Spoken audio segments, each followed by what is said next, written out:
ስለ ክርስቶስ ፍቅር ስትል ደሟን ሰማዕት አድርጋ ቀረበች። መድኃኔ ዓለም በክብር በረድኤት ወረደ። ላከበሩት፣ ለቃሉ ለታመኑት፣ ለተገዙለት፣ ስሙን ዕለት ዕለት ለሚጠሩት የሚታመን አምላክ ሰማዕቷን አሰበ። ያደረገችውን ተጋድሎ ስለ እግዚአብሔር ፍጹም ፍቅር መሰከረች። መድኃኔ ዓለም ደግሞ አከበራት። ዛሬ ቅዳሴ ቤቷን እናከብራለን። አዎ መድኃኔ ዓለም አከበራት። አከበረ ባለቤቱ አከበራት። በስሟ ቤተ መቅደስ ታንጾ ቅዳሴ ቤቱ ተከብሮ እግዚአብሔር የተመሰገነበት የሰማዕቷ ቃል ኪዳን የተነገረበት ቤተ መቅደሷ የከበረበት ታላቅ ቀን ነውና ደስ ይበላችሁ የእግዚአብሔር ልጆች። ቤተ መቅደሷ የከበረበት የተመረቀበት የከበረበት ታላቅ ቀን ነው። ስለዚህ ቤተ ክርስቲያን ሰማዕታትን ታከብራለች። እጅግ ግሩም የሆነ ምስክርነት ለማመን የሚከብድ ትናንትና በመሃል ሀገር ላይ በጻድቃኔ ማርያም፣ በሸንኮራ ዮሐንስ፣ በኩክየለሽ ማርያም፣ በሽንቁሩ ሚካኤል የምንሰማው ተአምራት በዚህ ቦታ አልሰማንም? የእግዚአብሔር ልጆች አልሰማንም? ሰምተናል እኮ። ስለዚህ ተአምራቱ ይቀጥላል። እስቲ ሰማዕቷ ወዳጆች ዛሬ ይህንን እውነት ስናስብ ሰማዕቷ ቃል ኪዳኗ የከበረበት ቤተ መቅደሷ የታነጸበት ይሄ ታላቅ ዕለትን ስናስብ እኛ እግዚአብሔር ረድቶን ዛሬ በሕይወት አለን። በእግዚአብሔር ቸርነት ኑሮ ቢከብድም ውጣ ውረዱ ቢከብድም ወቅቱ ከባድ ቢሆንም ግን በእግዚአብሔር ቸርነት አለን። እንበላለን፣ እንጠጣለን፣ ሰላሙ አለ፣ በረከቱ አለ። ስለዚህ ይሄን አስበን አቡነ ዮናስ ወደ ኋላ እናስባለን። የባረኩት ዛሬም ባልጋ ላይ ቢሆኑ በእርጅና ምክንያት በጤና ማጣት ምክንያት በአልጋ ላይ ቢሆንም በመንፈስ የሚመሩ በተለይ ደግሞ አሁን ደግሞ ታላቁ አባታችን ብፁዕ አቡነ ዳንኤል እየባረኩት ያሉ ቦታ ከመሆኑ አኳያ በእውነት ትልቅ ስራ ትልቅ ገድልና ተአምራት የሚጻፍበት ቦታ ነው። በዚህ እንደው ቤተክርስቲያኑ ከተሰራ በኋላ በዚህ ቦታ ላይ ምስክርነት ሰምታችኋል። በጣም ብዙ ምስክርነት ነበር። እጅግ ግሩም የሆነ ምስክርነት ለማመን የሚከብድ ትናንትና በመሃል ሀገር ላይ በጻድቃኔ ማርያም፣ በሸንኮራ ዮሐንስ፣ በኩክየለሽ ማርያም፣ በሽንቁሩ ሚካኤል የምንሰማው ተአምራት በዚህ ቦታ አልሰማንም? የእግዚአብሔር ልጆች አልሰማንም? ሰምተናል እኮ። ስለዚህ ተአምራቱ ይቀጥላል። እስቲ ሰማዕቷ ወዳጆች ወይ ደግሞ በዚህ ምድር ላይ የመጣውን መከራ ሁሉ ሳያሸንፋቸው ስለ ክርስቶስ ፍቅር ስለ ክርስቶስ እውነት ስለሆነው ክርስቶስ በአደባባይ ነፍሳቸውን መስክረው ስለ ክርስቶስ ስለሰበኩ ስለ ክርስቶስ ስለመሰከሩ ሰማዕታት ሕይወት ማንሳት ነው። ይህንን ሕይወት ስናነሳ ምስክር ማለት ምን ማለት ነው? ምስክሮች ድንቆች ናቸው አለ እግዚአብሔር ቅዱስ ዳዊት። እውነት ነው። ምስክርነትን ስናነሳ በዘመናችን ያለው ምስክርነት ራሷን ለክርስቶስ ለየች። በመጨረሻ ውበቱ ሊያታልሏት በብዙ ነገር ቀረቡ ነገስታቱ መኳንንቱ። ነገር ግን ራሷን አሳልፋ ሰጠች። በመጨረሻ ለክርስቶስ ክብር ስለ ክርስቶስ ፍቅር አንገቷን በሰማዕትነት ቀላች። እንዲቀላ አደረገች። አንገቷን ሰጠች። ከዚህ በላይ የደም ሰማዕታትን ስናስብ የደም ዋጋ ነው የከፈሉት። የንግግር ዋጋ አይደለም እንደኛ የደም ዋጋ ስለ ክርስቶስ ሲሉ ስለ ቤተ ክርስቲያን ሲሉ ስለ መድኃኔ ዓለም አምላክነት በአደባባይ ሳይፈሩ መስክረው ሞትን ሳይፈሩ ራሳቸውን አሳልፈው ሰጥተዋል። እኔና እናንተ እኮ ነጠላ ለብሰን እንኳን መምጣት እያፈረን ያለ እንሸማቀቃለን። ቃል ኪዳኑ ታቦት ገባ፣ ቤተ መቅደሱ ታነጸ። ስለዚህ ቤተ መቅደሱ በስሟ የታነጸበት ታላቅ ቀን ነውና ደስ ይበላችሁ። እስቲ እግዚአብሔርን እልል ብላችሁ አመስግኑ። እንግዲህ በተለይ በዚህ ቦታ ላይ እግዚአብሔር ልጆች የሰማዕቷ ቃል ኪዳን በብዙ የሚነገርበት ነው። በብዙ በጥቂት አይደለም፣ በብዙ ብዙዎች ተፈውሰዋል። ብዙዎች አዝነው ተክዘው መጥተው ተረጋግተው ሄደዋል። ታመው ተፈውሰዋል። አልቅሰው እንባቸው ታብሰዋል። አልታበሰም? ታብሰዋል። በቤታቸው ጉድለት፣ በኑሯቸው ጉድለት፣ በጤንነታቸው ጉድለት በሰላማቸው ጉለት የነበረባቸው ብዙ በሰማይቷ ደጅ አልቅሰው መድኃኔ ዓለምን ስሙን ጠርተው ሰማይቷን አስታርቂኝ አማልጅኝ ብለው ጻድቁን አስበው የተፈወሱ ብዙዎች አሉ። የተረጋጉ ብዙዎች አሉ። የተጨነቁ ጭንቀታቸው የተረጋጋሉ። እረፍትን ያገኙአት ነገሥታቱ መኳንንቱ ደምግባቷ ያማረ ነበርና ተመኟት፣ ሊያስነውሯት ፈለጉ። እሷ ግን ራሷን የክርስቶስ ሙሽራ አድርጋ አቀረበች። ብዙዎች ደምግባቷን አይተው ተማረኩ። ነገሥታቱ ፈለጓት። ያ ዘመን ክፉ ዘመን ነበር። አምልኮተ እግዚአብሔር አይፈጸምበትም። ክርስቲያኖች የሚገደሉበት የሚሞቱበት፣ አምልኮተ እግዚአብሔር የተናቀበት፣ ጣዖታት የከበሩበት፣ የእግዚአብሔር ስምን የሚጠሩ በእግዚአብሔር ስም የተሰባሰቡ ወደ አናብስት አፍ የሚጣሉበት፣ ሰይፍ በአንገታቸው የሚሰረዘርበት ክፉ ዘመን ነበር፣ ዘመነ ሰማዕታት። በዛ ዘመን ሰማይቷ ተገኘች። በዛ ዘመን ሰማይቱ ቅዱስ ጊዮርጊስ ተገኘ። ለስም አጠራሩ ክብር ምስጋና ይገባው። አመስግኑት መድኃኔዓለም። በመንፈስ ቅዱስ አሐዱ አምላክ አሜን። ክቡር መምህራችን ሊቀ ኅሩያን ቀሲስ ዓለም ዘውዱ መሐሪ የሀገረ ስብከቱ ዋና ጸሐፊ፣ ክቡር መምህራችን መላከ ብርሃን ቀሲስ ሞገስ የሀገረ ስብከቱ መዝገብ ቤትና ንብረት ክፍል ኃላፊ፣ ክቡር አባታችን መላከ ሰላም ቀሲስ ገብረ ማርያም ተራራው የአዋሽ ከተማ መስተዳድርና የፈንታሌ ወረዳ ቤተ ክህነት ዋና ስራ አስኪያጅ፣ መላከ ሕይወት መምህር ቆሞስ አባ አረጋወይን የዚህ ታላቅ ገዳም የበላይ ኃላፊ መምህር፣ መላከ ገነት ቆሞስ አባ ልሳነ ወርቅ አለነ የመልካሰዲ ደብረ ገነት ቅድስት ኪዳነ ምሕረት ቤተ ክርስቲያን ዋና አስተዳዳሪ፣ መላከ ፀሐይ ቆሞስ አባ ናውሰናይ የሐዋሽ አርባ መካነ ቅዱሳን ቅዱስ ሚካኤል ወአቡነ አረጋዊ ገዳም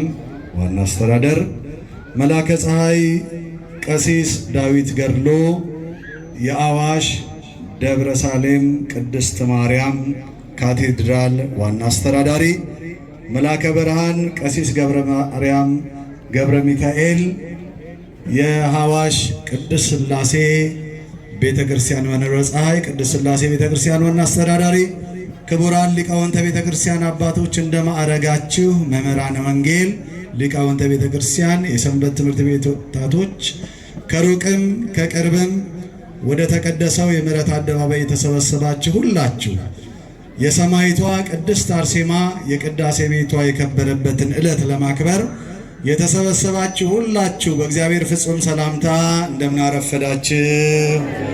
ድምፃችሁ አይሰማም። እንደምን አረፈዳችሁ። አሜን። ቸርነቱ ጠብቆቱ ፍጹም ፍቅሩ ያልተለየን የአባቶቻችን አምላክ የእኛም አምላክ ልዑል እግዚአብሔር ስሙ ለዘላለም የተመሰገነ ይሁን። እንኳን ለሰማይቷ ቅዳሴ ቤት የከበረበት ታላቅ ቀን በሰላም አደረሳችሁ አደረሰን። እልል ብላችሁ እግዚአብሔርን አመስግኑት። እንግዲህ ቅድም የዕለቱ ትምህርት በገዳሙ መምህር በመጋቤ ሐዲስ በጥሩ ሁኔታ ተሰጥቷል። አጠር ላለ ደቂቃ ጥቂት የእግዚአብሔርን ቃል ተነጋግረን ወደ ቀጣዩ መርሃ ግብር እንገባለን። እንደ ርዕስ የምናደርገው ነቢይ እግዚአብሔር ቅዱስ ዳዊት በመዝሙር 118 129 ላይ የተናገረውን ኃይለ ቃል መነሻ አድርገን ነው። ምስክሮችህ ድንቆች ናቸው፣ ነፍሴም አጥብቃ ፈለገቻቸው። ይህን ርዕስ መነሻ ስናደርግ በተለይ የሰማይቷ ቅድስት አርሴማ ምስክርነት እንደ ቀልድ የምናየው ስላይደለ የደም ዋጋ የደም መለገስ እውነት ያለበት ስለሆነ አንዱ ምስክርነት ሕይወት ስለሆነ አጠር ላለ ደቂቃ እንደ እግዚአብሔር መልካም ፈቃድ እንነጋገራለን። ቅዱስ አምላካችን እግዚአብሔር የራቀውን አቅርቦ የረቀቀውን ምስጢር በነገር ሁሉ አጉልቶ ቅዱስ ቃሉን እንዲያስተምረን መልካም ፈቃዱ ይሁንልን። ምስክሮች ድንቆች ናቸው።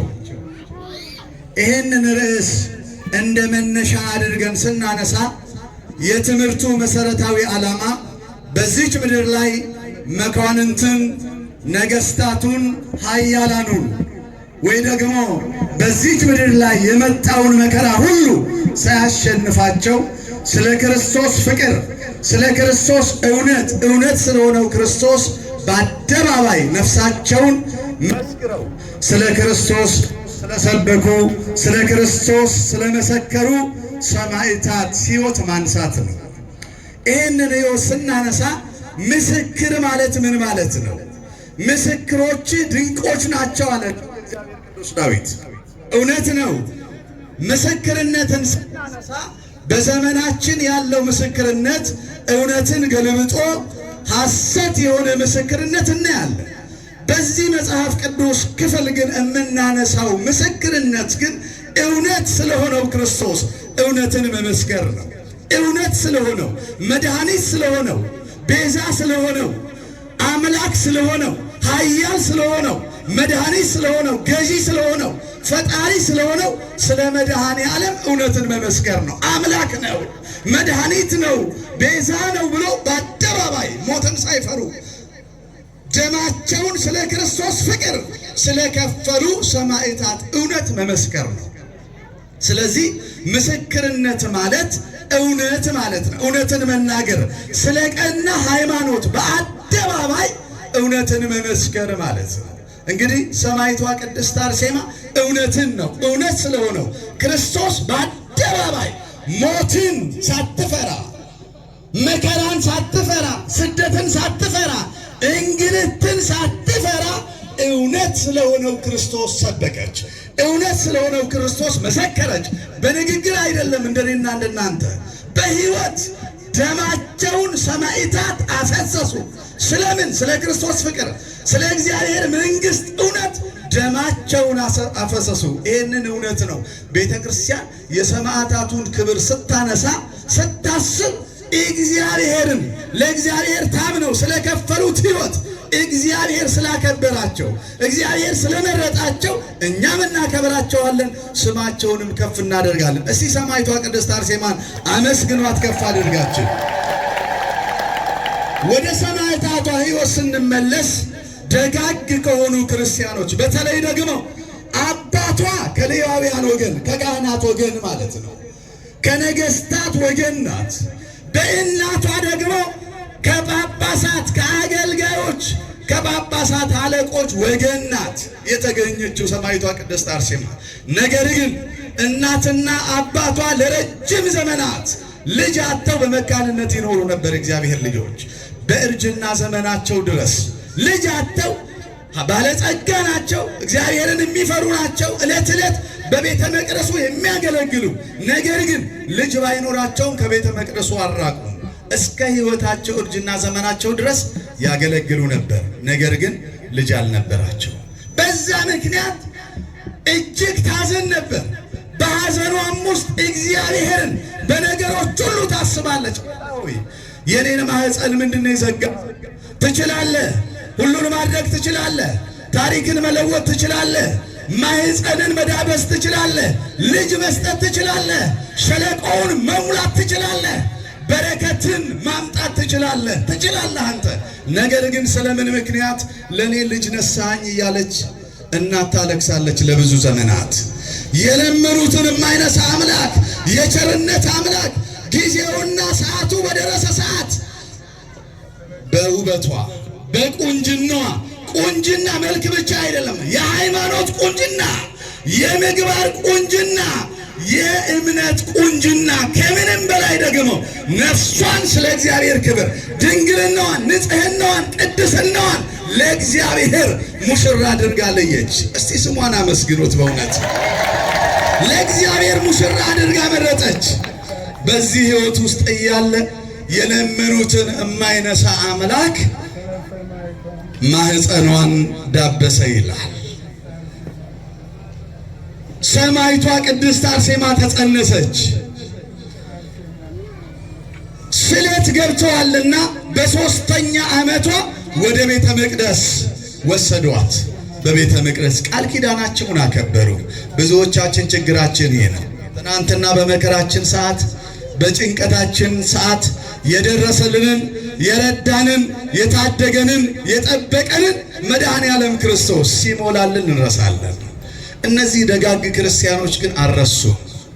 ትናንትና የገቡትን ቃል ኪዳን አስበው በ3 ዓመታቸው እጅግ መልከ መልካም ደም ግባቷ ያማረ የሆነችውን ቅድስት አርሴማን ወደ ቤተ መቅደስ በእመቤታችን በተሰራችው መቅደስ ወሰዱና ያንን ቃል ኪዳናቸውን አከበሩ። ሰማይቷ በቤተ መቅደስ መጽሐፍትን በማንበብ በመመርመር ሕግጋተ እግዚአብሔርን በማጥናት አደገች። በ15 ዓመቷ በወጣትነት ዘመኗ ያ ደም ግባቷ እጅግ ባማረበት ዘመን ብዙዎች ያ ዘመን ክፉ ዘመን ነበርና አምልኮተ እግዚአብሔር የማይከበርበት ጣዖታት የነገሱበት ዘመን ብዙዎች ስለ ክርስቶስ ሲሉ አንገታቸውን ለሰይፍ ደረታቸውን ለጦር አሳልፈው የሰጡበት ዘመን ነበር።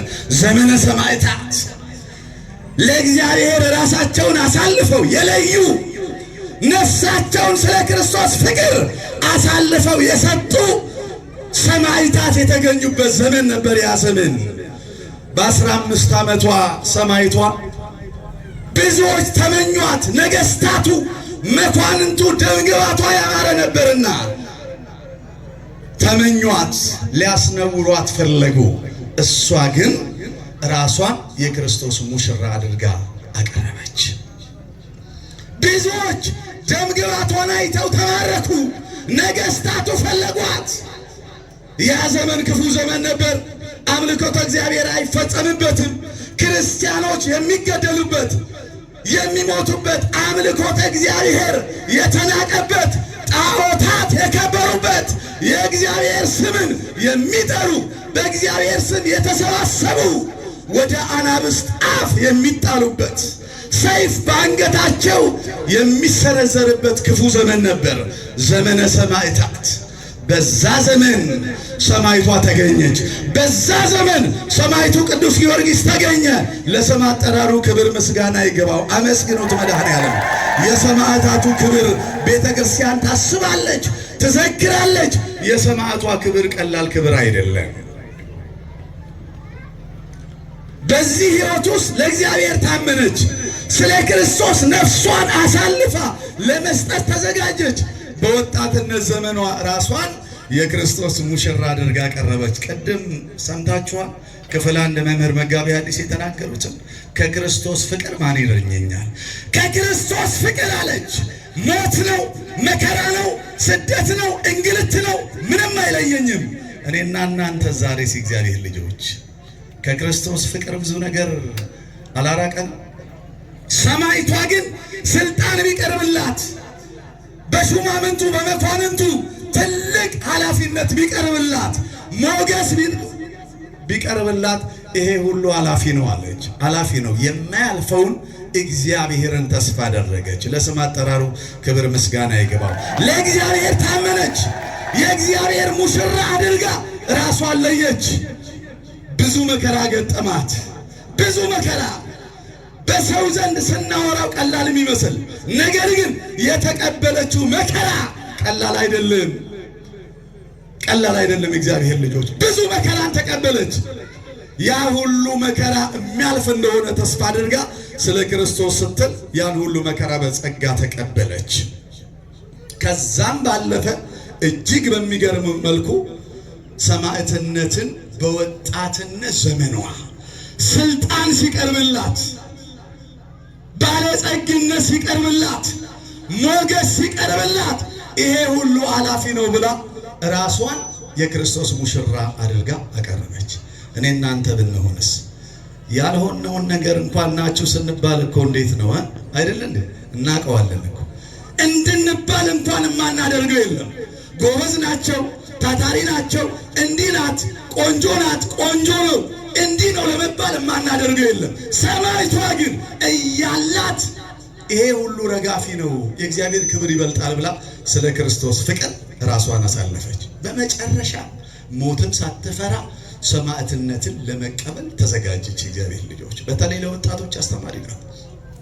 በወጣትነት በቁንጅና ዘመኗ ራሷን ለክርስቶስ ለየች።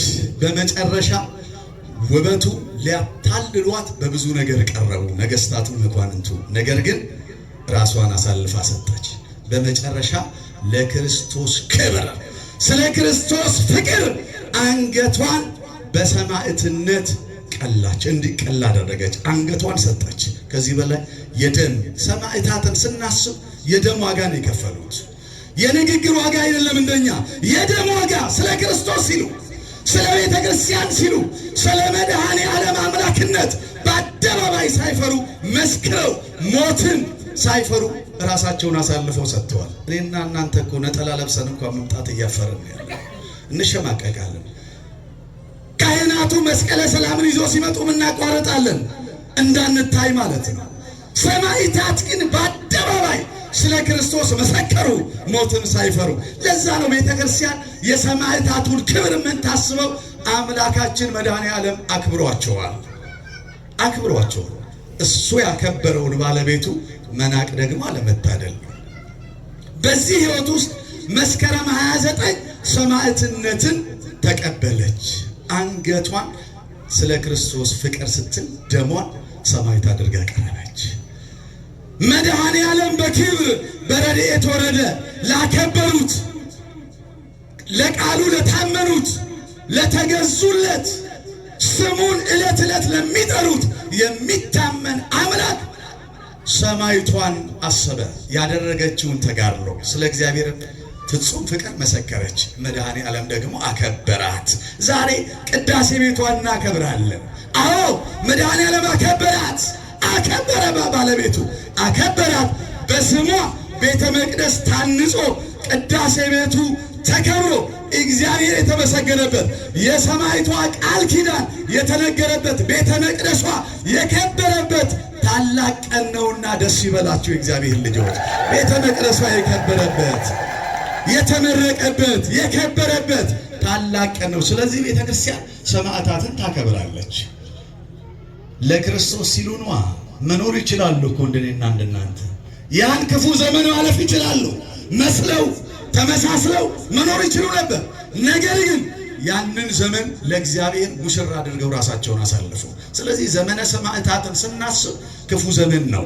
ክርስቲያኖች መከራ ያዩበት ዘመን ነው። ስቃይ የነበረበት ዘመን ነው።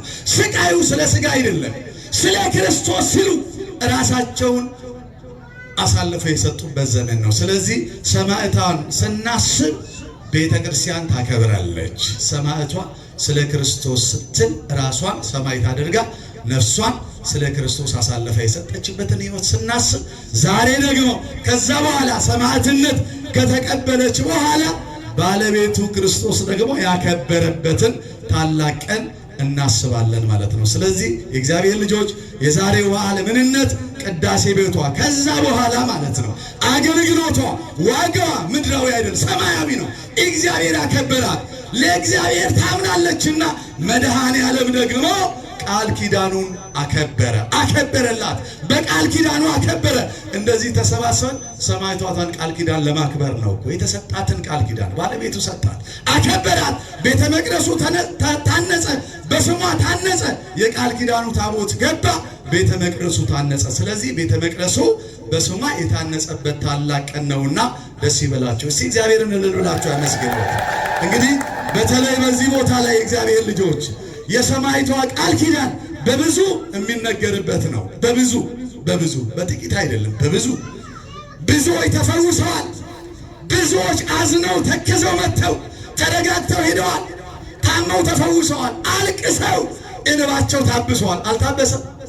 አልታበሰም? ታብሰዋል።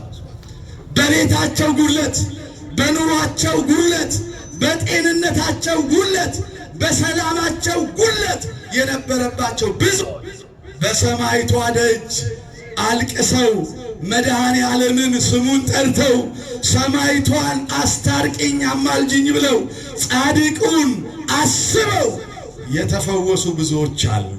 የተረጋጉ ብዙዎች አሉ። የተጨነቁ ጭንቀታቸው የተረጋጋሉ፣ እረፍትን ያገኙአሉ። ዓለም አስጨንቃቸው፣ በሽታቸው አስጨንቋቸው፣ ሕይወት አስጨንቋቸው፣ ግራ ተጋብተው ተስፋ የሚያደርጉት ነገር ሁሉ ከርቷቸው፣ ተስፋ ያደረጉት ነገር ሁሉ ሸስቷቸው፣ የተመኩበት ስልጣን፣ የተመኩበት ገንዘብ፣ የተመኩበት ውበት ረግፎ እግዚአብሔርን ተስፋ አድርገው ሰማይቷን በተሰጠሽ ቃል ኪዳን አማልጅኝ አስታርቂኝ ብለው እንባቸው ታብሶ አልሄዱም እንዴ? አልሄዱም? አይተናል እኮ ምስክርነት ሰምተናል። አልሰማችሁ? ሰምተናል፣ አይተናል በዓይናችን። ድውያን ተፈውሰዋል፣ ዕውራን በርስተዋል፣ ለምጻሞች ነስተዋል፣ ሽባዎች ተተርትረዋል። ማህፀናቸው የተዳበሰላቸው ማህፀናቸው ሰማይቷ የዳበሰችው በረከት ያገኙ ልጅ ያገኙ ብዙዎች አሉ። ትምህርታቸው የተሳካ ስራቸው ውጤት ያመጣ ብዙዎች አሉ። ስለዚህ ይሄ ቦታ የእግዚአብሔር ልጆች የቃል ኪዳኑ ቦታ ነው። የቃል ኪዳኑን ቦታ ስናስብ ደግሞ በተለይ ብፁዕ አባታችን አቡነ ዮናስ ወደ ኋላ እናስባለን።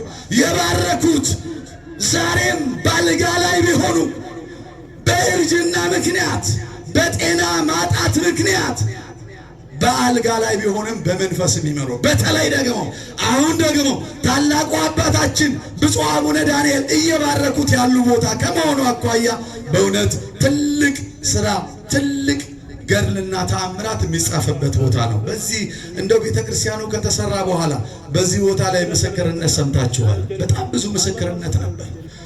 እጅግ ግሩም የሆነ ምስክርነት ለማመን የሚከብድ ትናንትና በመሃል ሀገር ላይ በጻድቃኔ ማርያም፣ በሸንኮራ ዮሐንስ፣ በኩክየለሽ ማርያም፣ በሽንቁሩማ ሚካኤል የምንሰማው ተአምራት በዚህ ቦታ አልሰማንም? የእግዚአብሔር ልጆች አልሰማንም? ሰምተናል እኮ። ስለዚህ ተአምራቱ ይቀጥላል።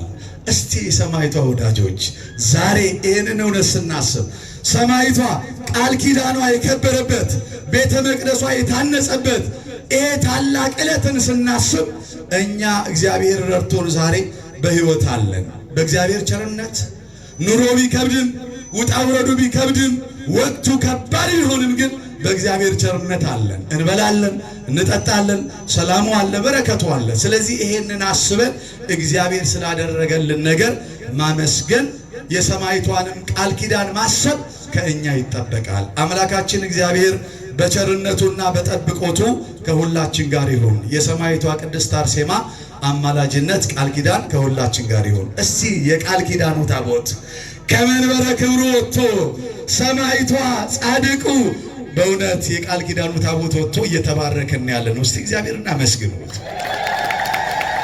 ግድ የለም እጃችሁን ከፍ አድርጉ፣ እልል ብላችሁ እግዚአብሔርን አመስግኑት።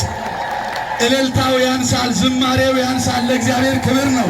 እልል ብላችሁ እግዚአብሔርን አመስግኑት። እግዚአብሔር ይስጥልን። እንግዲህ ከዚህ በመቀጠል የመጨረሻውን መርሃ ግብር አከናውነን መርሃ ግብራችንን እናጠናቅቃለን።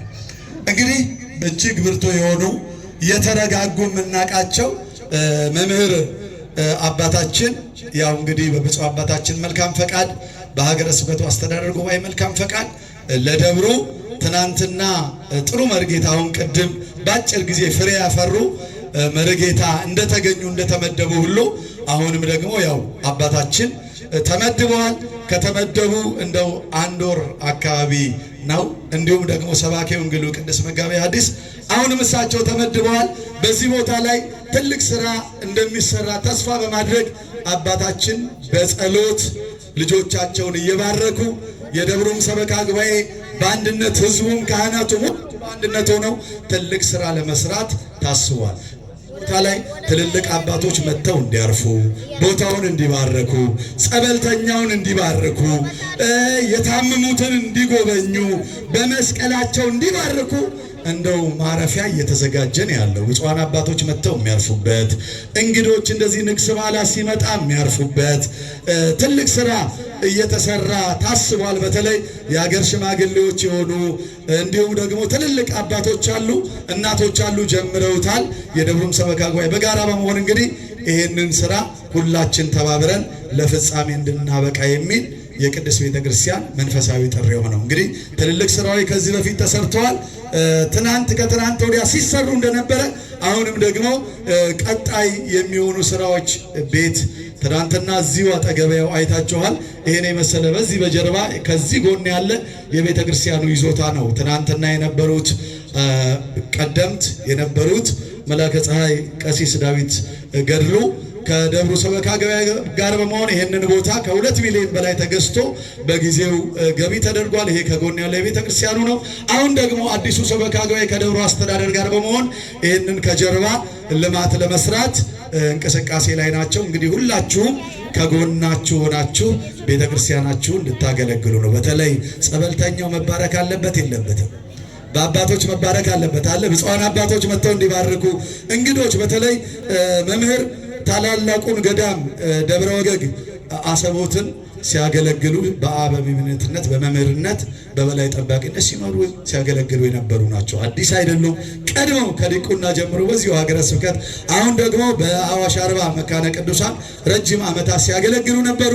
በብፁዕ አባታችን መልካም ፈቃድ አሁን ይሄንን ቦታ በተለየ ሁኔታ ገዳማዊ ሁኔታው ገዳማዊ የገዳሙ ስርዓት እንዲጠበቅ የጸበልተኛው የድህነት የፈውስ ሁኔታ እንዲጠበቅ በበለጠ እንዲሰፋ መምህር ተመድበዋልና አሁን ማጠናከር አለብን። እስቲ የቃል ኪዳኑ ታቦት ከመንበረ ክብሩ